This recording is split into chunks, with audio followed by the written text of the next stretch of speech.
The people on the top of the list have been experiencing homelessness, for probably 5 years or more. 5 years or more, a year or more. That's how long some people could be waiting to get help from local agencies that provide assistance to the homeless community. We begin the news at 6 with the reason for that long wait: low inventory in a growing Idaho. One organization says Ada County has a shortage of affordable housing, which has been shrinking in this population boom. Our Joey Prechtel is here to tell us what's leading to this issue. Joey? Mark, after talking with the program director of Our Path Home Connect, a local organization that helps the homeless, she told me that property management companies aren't taking vouchers that offer reduced rent. The reason is because they have a long line of people willing and able to pay fair market value for that same unit. This is causing the list of people who need help to just grow longer and longer. And I currently have about 300 people on my wait list. And that number is just for one of the services that Sarah Busick oversees in her position as program director for Our Path Home Connect. We're seeing a lot of people come in who were, for all intents and purposes, very stably housed in the past for maybe 10 or 15 years. She says that problem has only gotten worse in 2019.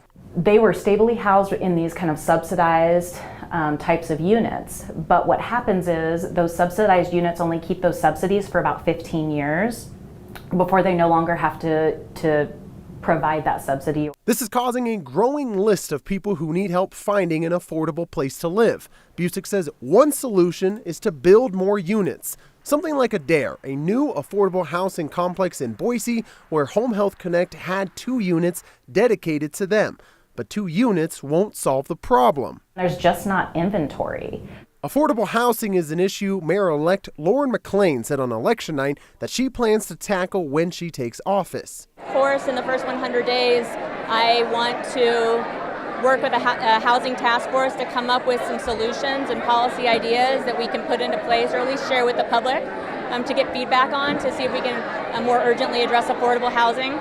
In the meantime, Busick will have to keep trying to help the people she and her office are able to. And I'm constantly sitting with people who are crying and have nothing to do but sleep in their cars or sleep next to the river. I know something needs to be done. Another thing cutting into the inventory here in Ada County aren't short-term rentals. Busick told me she's heard from many people that were living in a home, but they were told that their leases would not be renewed because the place was going to be converted into an Airbnb. So again, she says the best way to tackle this issue is to get more affordable housing units up in this area. Mark?